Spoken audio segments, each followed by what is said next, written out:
What's up, guys? My name is Marcus Huskins, and thank you for joining me. As always, if you're enjoying this content, please go ahead and do me a favor and hit that subscribe button, and I appreciate your support.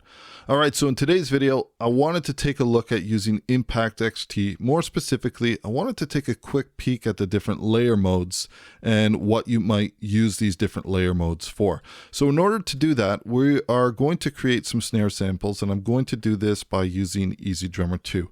So I've got a basic snare pulled up here. And as you can see in our instrument part, I've essentially laid out a snare and I've given it enough room so that the decay dies off, or the sustain, in between these different notes. Now these ones are all at 127.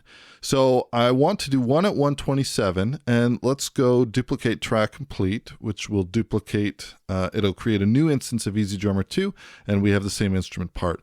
Let's call this one fixed. And I want to call this one, instead of snare 2, let's say multi-VEL.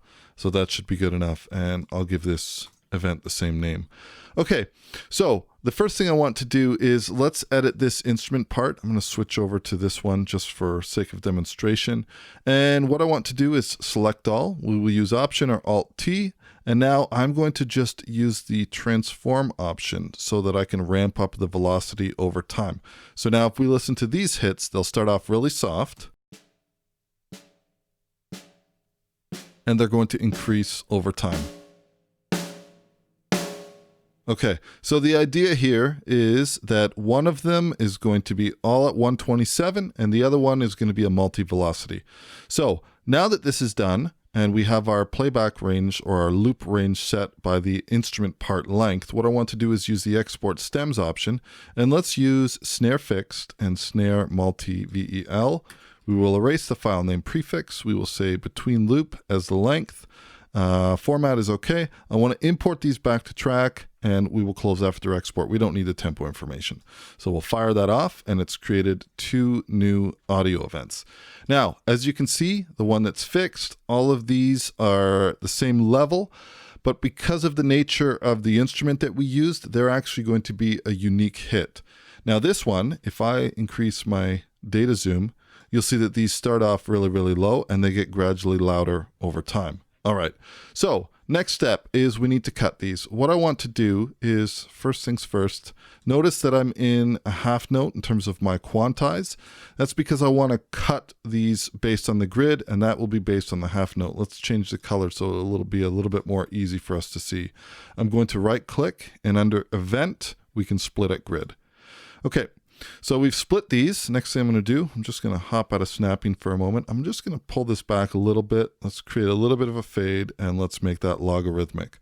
Now, I don't need these to have any tempo information. So if we go into our preferences in advanced, we can unselect record tempo information. We'll click apply and OK. And now if I come over to my files, I've got a tab set up here. Where is it? Snare samples exported. This is what we want to export. But before I do that, I want to do something slightly different here. I'm going to select all of these on this track. And what I want to do is rename these events, and I want to check off add numbers.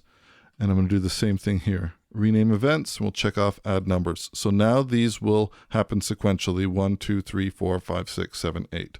Okay, so I'm going to select all of these events, and when I drag these into our snare samples folder, they will essentially be rendered, and the fades and any event gain will be rendered into these files, and this will create new files. And I want to choose WAV files in this case.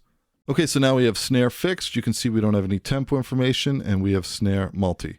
All right, let's go over to our Impact XT instrument. I'm going to drag this down. In fact, we don't need to see these anymore, so let's just hide and disable these. Now I'm going to open up Impact. Now what I want to do is show you the two different ways, or two specific ways, that layer modes work in particular. So first of all, let's talk about fixed. I'm going to highlight all of these, and I'm going to drag them onto an empty pad. You can see insert samples. Let's let go. It's auto-colored this. Now you can see that on each of these files, we have these different little tabs up here. And as I scroll through, you can see the number, snare fixed 07, snare fixed 06, snare fixed 01, 02, and so on and so forth. I'm going to rename this pad, and let's just call this snare fixed I wonder if we can fit this all. Snare fixed velocity. Okay, we'll leave that as is for now. So this is the snare fixed velocity. Now what I want to do is go into the layer mode, and instead of velocity, this one I can either choose round robin or random. Now let's talk about the difference between these two. Well, round robin is going to sequentially move through these different hits. It'll start off with 1, 2, 3, 4, 5, 6, 7, 8, and then it'll go back to 1. Random will randomly choose a different sample to trigger, but it's going to be triggering one of the 8 samples that's mapped out to this pad. So in this case, because the velocity on these is fixed, I am going to choose round robin, and this will essentially move through these in a sequence. I could also choose random if I wanted to, but let's just choose round robin. So now all of these will be moving through one by one. Now the next group, multi-velocity, let's select all these. I'm going to drag these over to this pad over here, and I'm going to rename this pad, and this one we'll just say multi-VEL. In fact, let's rename this VEL as well. Okay, so now for the snare multi-velocity, what I want to do is make sure that this layer mode is set to velocity. And now essentially as I toggle through these, it will trigger the different velocities. It'll trigger different samples based on how hard I'm playing. Now the key here is because I numbered these in my Studio One song before I dragged them out, that I know that the 0-1 sample is the lowest velocity, this one over here, and the 0-8 sample is essentially 127. So if we were to take the same MIDI file and trigger D1 on this, then it's going to cycle through these different snares. As long as this is set to velocity, it will cycle through them in terms of the lowest velocity to the highest velocity. So that's the basics on these. What I'm going to do now is let's close our editor, and I want to bring in, let's bring in these two MIDI or instrument parts rather, and I'm just going to reactivate these. So I'll make these guys active again, except I don't need the instrument to be active. I just want to borrow the MIDI. So this MIDI over here is mapped out to D1, which is exactly what we need. And this is going to cycle through these samples. So essentially, as we are cycling through these different velocities, it's going to be triggering a different sample. Now, if I take this and I drag this down to impact now, and I was to open up the impact instrument, I'm not exactly sure. This is essentially splitting the 127 in 8.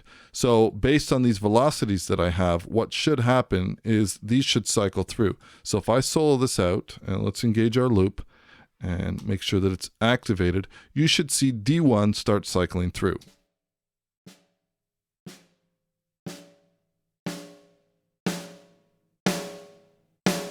Okay, so it sounds like the last two hits both triggered the loudest sample, but this is one of these things where you have to kind of adjust these. So I might look into this area over here. Let me switch over to the keyboard mode, and I might pull this one down a little bit. So that sounds like it's triggering a different one. So you would play with these different velocities and essentially get them to trigger different sounds.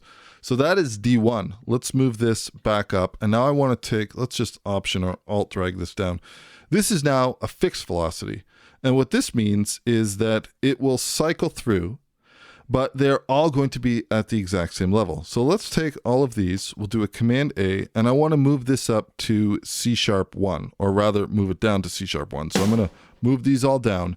And because the pad of C#1 is set to round robin, it's essentially going to cycle through these different samples, but they are all going to be at the same velocity. So we'll play this now.